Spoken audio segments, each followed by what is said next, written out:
11 UN ഉദ്യോഗസ്ഥരെ യമനിലെ Houthi വിഭാഗം ബന്ദികളാക്കി കൊണ്ടുപോയ വിവരം ഇപ്പോൾ പുറത്തു വന്നിരിക്കുകയാണ്.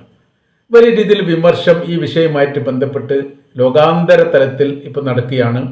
ഐക്യരാഷ്ട്രസഭാ സെക്രട്ടറി ആന്റണിയോ ഗുട്ടറസ് പ്രതിഷേധിക്കുകയും അവരെ വളരെ പെട്ടെന്ന് തന്നെ വിട്ടയക്കാനുള്ള നടപടി സ്വീകരിക്കണം എന്നാവശ്യപ്പെടുകയും ചെയ്തു. കഴിഞ്ഞ ദിവസമാണ് യമന്റെ തലസ്ഥാനമായിരിക്കുന്ന സെനയിൽ പ്രവർത്തിക്കുന്ന UN ഓഫീസിൽ ഹൂത്തി വിമതർ റെയ്ഡ് നടത്തി UN ഉദ്യോഗസ്ഥരെ ബന്ദികളാക്കിയത്. അതിന് ചില കാര്യകാരണങ്ങളൊക്കെ അതിനോടനുബന്ധിച്ച് തന്നെ അവർ പുറത്തു വിടുകയും ചെയ്തിട്ടുണ്ട്. വ്യാപകമായ റെയ്ഡും പരിശോധനയും രാജ്യത്തുടനീളം നടക്കുന്നതിൻ്റെ ഭാഗമായിട്ടാണ് തങ്ങൾ UN ഓഫീസിലും റെയ്ഡ് നടത്തിയത്. തങ്ങളുടെ പ്രധാനമന്ത്രി അടക്കമുള്ള ഉന്നത ഉദ്യോഗസ്ഥരെ ഇസ്രായേൽ സർക്കാർ വെടിവെച്ച് കൊന്നതുമായിട്ട് ബന്ധപ്പെട്ട് അല്ലെ ബോംബ് സ്ഫോടനത്തിൽ കൊല്ലപ്പെട്ടതുമായി ബന്ധപ്പെട്ട് വലിയ അന്വേഷണങ്ങളാണ് നടക്കുന്നത്. ഇറാന് നടത്തിയിരിക്കുന്നതിന് സമാനമായിരിക്കുന്ന പ്രവർത്തനങ്ങൾ യമനിൽ നടന്നിരിക്കുന്നു എന്നതിൻ്റെ ഉദ്ദേശം ഇവിടെ ഇസ്രായേലിൻ്റെ ചാരന്മാർ സജീവമായിട്ട് പ്രവർത്തിക്കുന്നുണ്ട് എന്നുള്ളതാണ്.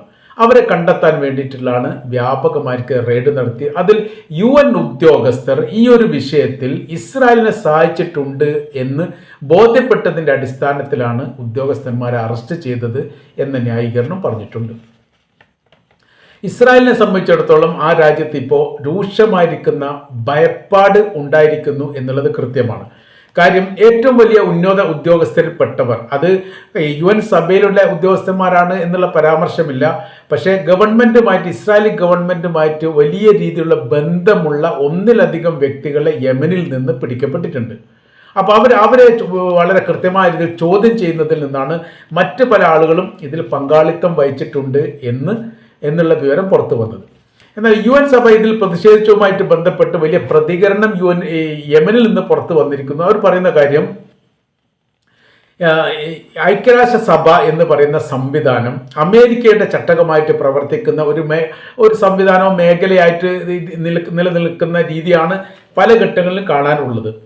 അപ്പോൾ ഗസയിൽ തന്നെ പല സാഹചര്യത്തിലും ഇസ്രായേലിലെ സൈനികർ UN ഉദ്യോഗസ്ഥരെ വെടിവെച്ച് കൊന്നിട്ടുണ്ട്. അവർ തന്നെ നല്ലൊരാൾക്കാരും മരിക്കപ്പെടുകയും പിന്നീട് അവരുടെ ശല്യം കാരണം ഇസ്രായേലിൻ്റെ സൈനികരുടെ ശല്യം കാരണം അവിടെ സേവനം ചെയ്യാൻ പറ്റാതെ ഗസയിൽ നിന്ന് പോരുകയും ചെയ്തിട്ടുണ്ട്. അതിനുശേഷമാണ് പിന്നീട് അമേരിക്കയുടെയും ഇസ്രായേലിൻ്റെയും സംയുക്തമായിരിക്കുന്ന വിഭാഗം അവിടെ ഭക്ഷ്യധാന്യങ്ങൾ വിതരണം ചെയ്യാൻ വേണ്ടി തീരുമാനിച്ചത്. അതോടൊപ്പം തന്നെ രക്തരൂക്ഷിതമായിരിക്കുന്ന സാഹചര്യത്തിലേക്ക് ഗസ മാറി. ഭക്ഷണത്തിന് വേണ്ടി വരി നിൽക്കുന്നവരെ കൂട്ടക്കൊല ചെയ്യുന്ന പ്രവർത്തനങ്ങൾ ഒരുപാട് റിപ്പോർട്ട് ചെയ്തു. 150-ലധികം പേർ ആ ഒരു വിഷയമായിട്ട് ബന്ധപ്പെട്ടിട്ടുണ്ട് എന്നുള്ളതാണ് റിപ്പോർട്ടിൻ്റെ അടിസ്ഥാനത്തിൽ നമുക്ക് പറയാൻ വേണ്ടി സാധിക്കുന്നത്. അപ്പോൾ ഇപ്പോൾ ഹമാസ് ഇവർ യമൻ ചോദിക്കുന്ന ഒരു കാര്യമുണ്ട്, അവിടെ പ്രധാനമായിരിക്കുന്ന കാര്യം, എന്നിട്ട് ഇത്രയും ആളുകൾ കൊലപ്പെടുത്തിയിട്ട് നിങ്ങൾ എന്ത് ചെയ്തു? എന്തുകൊണ്ട് ഇസ്രായേലിൻ്റെ ഒരു വിഷയം വരുന്ന സമയത്ത് പ്രതികരിക്കുന്നില്ല? ആ ഒരു കാര്യം വരുന്ന സമയത്ത് മാത്രം മൗനം പാലിക്കുകയും യമനെ സംബന്ധിച്ചിടത്തോളം അവർ കൃത്യമായ രീതിയിൽ അന്വേഷണം നടത്തിക്കൊണ്ട് ഇവർ പ്രതികളാണെന്ന് ബോധ്യപ്പെട്ടതിന് ശേഷം അവർ ബന്ദികളാക്കി ഞങ്ങൾ വെച്ചിട്ടുണ്ട്. അതേക്കുറിച്ച് അവരെ ഇപ്പോഴും ചോദ്യം ചെയ്തുകൊണ്ടിരിക്കുകയാണ്.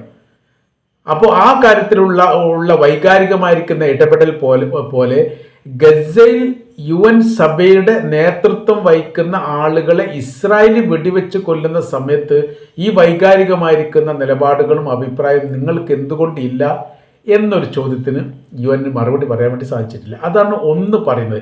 രണ്ടാമത്തെ ഒരു ഭാഗം കൂടി പറയുന്നുണ്ട്. സിറിയൻ മേഖലയിലുള്ള ഗോലാൻ കുന്ന് ഇപ്പോൾ ഉള്ളത് ഇസ്രായേലിൻ്റെ കൈവശത്തിലാണ്. 1967 പിടിക്കപ്പെട്ട ഗോലാൻ കുന്നിനെ 3 ഭാഗമാക്കിയിട്ട് അന്ന് UN സഭ തീരുമാനിച്ചിരുന്നു. അതിൽ ഒന്ന് സിറിയയുടെ കൈവശത്തിലുള്ളത്, മറ്റൊന്ന് ഇസ്രായേലിൻ്റെ കൈവശത്തിലുള്ളത്, മൂന്നാമതൊരെണ്ണം രണ്ടു കൂട്ടർക്കും അവകാശമില്ലാതെ UNൻ്റെ നേതൃത്വത്തിൽ നേരിട്ട് കൊണ്ട് നിയന്ത്രിക്കുന്ന പ്രദേശമായിട്ട് മാറ്റപ്പെട്ടു. ആർക്കും അതിൽ പരാതി കാര്യങ്ങളൊന്നുമില്ല. എന്നാൽ കഴിഞ്ഞ പ്രാവശ്യം സിറിയയിൽ നടന്നിരിക്കുന്ന ഭരണമാറ്റവുമായി ബന്ധപ്പെട്ടും അവിടുത്തെ പ്രസിഡന്റ് ബഷർ അൽ അസദ് രാജ്യം വിട്ടു പോയതും പുതിയൊരു ഭരണ സംവിധാനം അവിടെ വന്നതോടുകൂടി ഇസ്രായേൽ വലിയ രീതിയിലുള്ള ഇടപെടലുകൾ സിറിയലിൻ്റെ അകത്ത് നടത്തി. ഇടപെടൽ നടത്തിയെന്ന് മാത്രമല്ല, സിറിയയുടെ കൈവശത്തിലുള്ള ഗോലാൻ കുന്നും അതോടൊപ്പം തന്നെ UN സഭയുടെ നേതൃത്വത്തിലുള്ള ഗോലാൻ കുന്നും പിടിച്ചെടുക്കുകയും UN സഭയുടെ നേതൃത്വത്തിൽ അവിടെ ഉണ്ടായിരുന്ന സൈനികരെ അവർ ആട്ടി ഓടിപ്പിക്കുകയും ചെയ്തു. ഇപ്പോൾ യഥാർത്ഥത്തിൽ 3 ഗോലാൻ കുന്നിൻ്റെ പ്രദേശം ഇസ്രായേലിൻ്റെ കൈവശത്തിലാണ്. എന്ത് ചെയ്തു ഈ UN സഭ എന്നുള്ളത് നിങ്ങൾ മറുപടി നൽകണം എന്നാണ് യമൻ ഈ വിഷയവുമായിട്ട് ബന്ധപ്പെട്ട് ആവശ്യപ്പെട്ടത്. അപ്പോൾ ഇപ്പോൾ ഈ മേഖല കേന്ദ്രീകരിച്ചുകൊണ്ട് വലിയ രീതിയിലുള്ള സാഹചര്യങ്ങളും അവസ്ഥകളും യമൻ്റെ അകത്ത് ഇപ്പം നടക്കുകയാണ്. അത് അവരുടെ ഏറ്റവും മുതിർന്ന നേതാക്കന്മാരെ കൊലപ്പെടുത്താൻ വേണ്ടിയിട്ട് ഇവിടെ നിന്ന് ചാരസംഘം പ്രവർത്തിച്ചു. മൊസാദിന്റെ വിഭാഗം യമനിൽ ഉണ്ട്. ഇതിന് മുൻപ് തന്നെ റിപ്പോർട്ട് ചെയ്തിട്ടുണ്ട് എന്നുള്ളത്. പക്ഷെ വളരെ കൃത്യമായ രീതിയിൽ അവർക്ക് ലക്ഷ്യത്തിലെത്തിക്കാൻ വേണ്ടിയിട്ടോ അല്ലെങ്കിൽ വളരെ കൃത്യമായിരിക്കുന്ന നിർദ്ദേശങ്ങൾ ഇസ്രായേൽ നൽകാനോ സാധിച്ചിട്ടില്ല. സാധിച്ചത് ഇപ്പോഴാണ്. ഇപ്പോൾ അവർ ആ പ്രവൃത്തി ചെയ്യുകയും ചെയ്തു. ഈ മൊബൈൽ പോലെയുള്ള ഇലക്ട്രോണിക് ഡിവൈസുകൾ ഉപയോഗിക്കുന്നവരല്ല ഇവരൊന്നും. അത് ഈ യുദ്ധത്തിൻ്റെ മുനമ്പിലുള്ള ഒരു നേതൃത്വ നിരയിലുള്ള ഒരാളും അത് ചെയ്യാറില്ല. എന്നിട്ടും അവർക്ക് ഈ വിവരം കിട്ടിയിട്ടുണ്ടെങ്കിൽ അതിൽ UN സഭയുടെ പ്രതിനിധികൾ, അതായത് ഉദ്യോഗസ്ഥന്മാർ വളരെ കൃത്യമായിരിക്കുന്ന ഇടപെടൽ നടത്തിയിട്ടുണ്ട്. അവരിലൂടെയാണ് ഈ കാര്യങ്ങൾ ചോർന്നു പോയത് എന്ന് യമൻ സംശയിക്കുന്നു. യമൻ്റെ ഈ യഥാർത്ഥ യമൻ എന്ന് പറയുന്ന സമയത്ത് 2 ഭരണ സംവിധാനമാണ്. ഒന്ന് ഔദ്യോഗിക പക്ഷം. ആ ഔദ്യോഗിക പക്ഷത്തിൻ്റെ തലസ്ഥാന നഗരി എന്ന് പറഞ്ഞാൽ ഏതനാണ്. യമൻ്റെ ഹൂത്തി വിമതരുടെ തലസ്ഥാന നഗരി എന്ന് പറയുന്നത് സനയാണ്. സനയായിരുന്നു ആദ്യ തലസ്ഥാനം, പിന്നെ അവർ തലസ്ഥാനം മാറ്റിയതാണ്. ഈ ഔദ്യോഗികപരമായിരിക്കുന്ന പക്ഷം രൂക്ഷമായ രീതിയിലാണ് ഈ വിഷയത്തിൽ ഇടപെട്ടുകൊണ്ട് പ്രതികരിച്ചത്. രാജ്യത്തിൻ്റെ അകത്ത് കയറിയിട്ട് ഇസ്രായേൽ നടത്തുന്ന അതിക്രൂരമായിരിക്കുന്ന ഈ പ്രവൃത്തിയെ കണ്ണുകെട്ടി നോക്കി നിൽക്കുകയില്ല, തീർച്ചയായിട്ടും ഞങ്ങൾ പ്രതികരിക്കും എന്ന് പറഞ്ഞിട്ടുണ്ട്.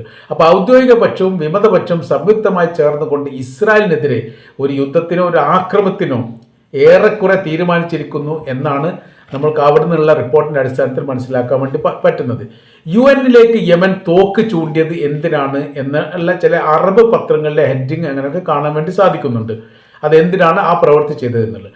നീതി നിഷേധിക്കപ്പെടുന്ന സമയത്ത് നീതിക്ക് വേണ്ടിയിട്ട് പടപൊരുതുക അല്ലെങ്കിൽ അതിനുവേണ്ടി അഭിപ്രായം പറയുക എന്നുള്ളത് സ്വാഭാവികമാണ്. അതിൻ്റെ ഒരു ഭാഗം മാത്രമാണ് തങ്ങൾ ചെയ്തത് എന്ന് യമൻ അതിന് മറുപടി നൽകുകയും ചെയ്തിട്ടുണ്ട്. ചില വിഷയങ്ങൾ എത്തുന്ന സമയത്ത് അതിന് വൈകാരികമായിട്ട് പ്രതികരിക്കുകയും ചില വിഷയങ്ങൾ എത്തുമ്പോൾ അതിന് മൗനം പാലിക്കുകയും ചെയ്യുന്ന പ്രവൃത്തി ഒരിക്കലും ഉചിതമല്ല. ഇറാനിലെ ആണവായുധവുമായിട്ട് ബന്ധപ്പെട്ട് അതിൻ്റെ അന്വേഷണ വിഭാഗമായിരുന്നു UN സഭയുടെ നേതൃത്വത്തിലുള്ള IAEA എന്ന് പറയുന്ന സംഘം അവിടെ പ്രവർത്തിക്കുന്ന സമയത്താണ് അമേരിക്കയും ഇസ്രായേലും ഇറാൻ ആക്രമിച്ചു എന്ന് മാത്രമല്ല അവരുടെ ആണവായുധ മേഖലയ്ക്ക് നേരെ അതിശക്തമായിരിക്കുന്ന ആക്രമണം നടത്തിയിട്ട് പോലും IAEA അതിൽ പ്രതികരിച്ചത് പോലുമില്ല. നിങ്ങൾ ചെയ്ത് തെറ്റായിരിക്കുന്ന പ്രവൃത്തിയാണ്, അല്ലെങ്കിൽ ചെയ്യാൻ വേണ്ടി പാടില്ല, ഞങ്ങൾ അന്വേഷിച്ചുകൊണ്ടിരിക്കുകയാണ്, അന്വേഷണത്തിൻ്റെ മുനമ്പിലാണ് ഞങ്ങളുള്ളത് എന്നതിനെക്കുറിച്ചുള്ള ഒരു വിവരവും ഒരു അഭിപ്രായ പ്രകടനം നടത്താത്ത കാരണത്താലാണ് IAEA രാജ്യത്ത് നിന്ന് ഇറാൻ പുറത്താക്കുന്നത്. അപ്പോൾ അവിടെ അവർ മൗനം പാലിക്കുന്നു. മറ്റു ചില വിഷയത്തിൽ അവർ സജീവമായിട്ട് ഇടപെടുന്നു. ഇവിടെ UN സഭയുടെ പ്രതിനിധികൾ തങ്ങളുടെ രാജ്യത്തിൻ്റെ ഭരണാധികാരികളെ ഒറ്റുകൊടുക്കുന്നതുമായി ബന്ധപ്പെട്ട പ്രവൃത്തിയിൽ പങ്കാളിത്തം വഹിച്ചിട്ടുണ്ട് എന്ന് ഞങ്ങൾ ബോധ്യപ്പെട്ടതിൻ്റെ അടിസ്ഥാനത്തിൽ ഞങ്ങൾ ബന്ദികളാക്കി അവരെ പിടിച്ചു വച്ചിട്ടുണ്ട്. ഒരു വിലപേശൽ ഇടപാടുമായിട്ട് ബന്ധപ്പെട്ടാവാൻ ഒരുപക്ഷെ സാധ്യതയുണ്ട് എന്നുകൂടി വിലയിരുത്തുന്നു. എന്നാൽ ഇതേ വിഭാഗത്തിലെ UN സഭയുടെ പ്രതിനിധികളെ ഗസയിൽ വെച്ച് ഭക്ഷ്യധാന്യം വിതരണം ചെയ്യുന്നതുമായിട്ട് ബന്ധപ്പെട്ട് ഏറ്റുമുട്ടലിലൂടെയൊക്കെ ഒരുപാട് ആൾക്കാർ കൊല്ലപ്പെട്ടിട്ടുണ്ട്. അവരുടെ നേതൃത്വത്തിലുള്ള സിറിയയുടെ കൈവശത്തിലുണ്ടായിരുന്ന ഗോലാൻ കുന്ന് പിടിച്ചെടുത്തതുമായിട്ട് ബന്ധപ്പെട്ട വിഷയങ്ങൾ നിലനിൽക്കുന്നു. ഇത്തരം കാര്യങ്ങളിലൊന്നും ഇടപെടുകയോ സംസാരിക്കുകയോ ചെയ്യാതെ തങ്ങളുടെ വിഷയത്തിൻ്റെ കൃത്യമായിരിക്കുന്ന വിവരങ്ങൾ അറിയാതെ അതിൽ ഇടപെട്ടുകൊണ്ട് സംസാരിക്കുന്ന രീതി ശരിയല്ല എന്ന് UN സെക്രട്ടറി ജനറൽ ആന്റണിയോ ഗുട്ടറസിന് ഈ യമൻ ഇപ്പോൾ മറുപടി നൽകിയിരിക്കുകയാണ്. ഇപ്പോഴത്തെ സങ്കീർണമായിരിക്കുന്ന സാഹചര്യങ്ങളും വിഷയങ്ങളും ഒക്കെ ഉരുത്തിരിയുന്നത് ഇസ്രായേലിനെതിരെ വലിയ രീതിയിലുള്ള ഒരു യുദ്ധത്തിന് സാധ്യതയുണ്ട് എന്ന തരത്തിൽ തന്നെയാണ്. അതേ തരത്തിലാണ് എന്നതിനെക്കുറിച്ച് കൃത്യമായിരിക്കുന്ന വിവരങ്ങളൊന്നും പുറത്ത് പറഞ്ഞിട്ടുമില്ല. ഇപ്പോൾ രണ്ടാമത്തെ ഒരു ഭാഗം വരുന്നത് ഇറാനുമായിട്ട് ബന്ധപ്പെട്ടുകൊണ്ട് വീണ്ടും ആണവായുധ പരിശോധന നടത്താൻ വേണ്ടിയിട്ട് UN സഭ തീരുമാനിച്ചു കഴിഞ്ഞാൽ അതിനെ ഇറാൻ എതിർക്കപ്പെടുകയാണെങ്കിൽ അവിടെ ഉപരോധം വരും. ഈ ഉപരോധം എന്ന് പറഞ്ഞാൽ ഈ IAEA എന്നൊക്കെ പറയുന്നത് UN സഭയുടെ നേതൃത്വത്തിലുള്ള സംവിധാനമാണ്. അപ്പോൾ അവർക്ക് കൂടി ഒരു മുന്നറിയിപ്പായിട്ടാണ് യമനിലുള്ള UN സഭയുടെ പ്രതിനിധികളെ അവർ പിടിച്ചു വെച്ചത് എന്നുള്ള ഒരു റിപ്പോർട്ടും കൂടി നമുക്ക് കൂട്ടി വായിക്കേണ്ടതാണ്. ഏതായിരുന്നാലും അന്താരാഷ്ട്ര വർഗീയത എന്നൊക്കെ പറയുന്ന രീതിയിൽ പല ഇടപെടലുകളൊക്കെ നടത്തുന്ന സമയത്ത് ഇവരുടെ രീതികൾ ഇങ്ങനെയാണ്. UN പല ഘട്ടങ്ങളിലും അമേരിക്കയ്ക്ക് വേണ്ടി അതിൻ്റെ ചട്ടങ്ങളായിട്ട് പ്രവർത്തിക്കുന്നു എന്നുള്ള യാഥാർത്ഥ്യമാണ്. അമേരിക്ക തന്നെയാണ് ഉണ്ടാക്കിയത്, അത് പ്രവർത്തിക്കുന്നത് അമേരിക്കയിലാണ്. അന്ന് തന്നെ എതിർപ്പുണ്ടായിരുന്നു, ഇതൊരിക്കലും അമേരിക്കയിൽ പ്രവർത്തിക്കേണ്ട സംഘമല്ല എന്നുള്ളത്. മറ്റു രാജ്യത്താണോ? കാരണം ഏറ്റവും കൂടുതൽ രാജ്യത്തിൻ്റെ അകത്ത് മുഴുവൻ പ്രശ്നങ്ങൾ ഉണ്ടാക്കുന്ന അമേരിക്ക ആ രാജ്യത്ത് തന്നെ ഒരു സമാധാന ശ്രമവുമായിട്ട് UN സഭയുടെ മേഖല പ്രവർത്തിക്കുകയാണെങ്കിൽ ആർക്കും ഒരു വിശ്വാസത്തെ എടുക്കാൻ വേണ്ടി സാധിക്കുകയില്ല എന്ന് അന്ന് തന്നെ എതിർപ്പുണ്ടായതാണ്. രണ്ടാമത്തെ ഒരു കാര്യം പറഞ്ഞിരിക്കുന്നത് UN പ്രത്യേകമായിരിക്കുന്ന ഒരു സൈനിക സംവിധാനം വേണമെന്നുള്ളതാണ്, ഇടപെടാൻ വേണ്ടിയിട്ട്. അവർക്കിപ്പോൾ മറ്റു ലോക രാജ്യങ്ങളുടെ പ്രതിനിധികളുടെ സൈനിക സംവിധാന കാര്യങ്ങളുള്ള സമാധാനത്തിന് വേണ്ടി പ്രവർത്തിക്കാൻ അത്രയും മതി എന്നുള്ളതാണ് ലോകത്തിൻ്റെ പല അമേരിക്ക അടക്കമുള്ള രാജ്യത്തിൻ്റെ നിലപാട്. അത് തെറ്റാണ്. അപ്പോൾ ഒരു രാജ്യത്തിനെതിരെ ഒരു നിലപാടെടുക്കുകയാണെങ്കിൽ അത് UN സഭയുടെ പ്രതിനിധികൾ തന്നെ അതിൽ ഇടപെടാൻ സൈനികപരമായിട്ട് സാധ്യതയുള്ള സ്ഥലത്ത് അങ്ങനെ വേണം എന്നുള്ള അഭിപ്രായം അന്ന് ഉയർന്നിരുന്നു. അന്ന് ഏറ്റവും കൂടുതൽ എതിർത്തത് അമേരിക്കയാണ്. ഇതെല്ലാം കൂടി കൂട്ടി വായിക്കുന്ന സമയത്ത് അമേരിക്കയും UN ഒക്കെ ഏറെക്കുറെ അവർ ഒറ്റ സംഘമായിട്ട് പ്രവർത്തിക്കുന്നതായിട്ടാണ് മനസ്സിലാക്കാൻ വേണ്ടി പറ്റുന്നത്. ഏതായിരുന്നാലും UN ഓഫീസർമാരെ തട്ടിക്കൊണ്ടുപോയതുമായിട്ട് ബന്ധപ്പെട്ട് ബന്ദികളാക്കി എന്നതുമായി ബന്ധപ്പെട്ട് വലിയ രീതിയിലുള്ള കോലാഹലം ഇപ്പോൾ അന്താരാഷ്ട്ര മേഖലയിൽ നടന്നുകൊണ്ടിരിക്കുകയാണ് എന്ന് ചുരുക്കം.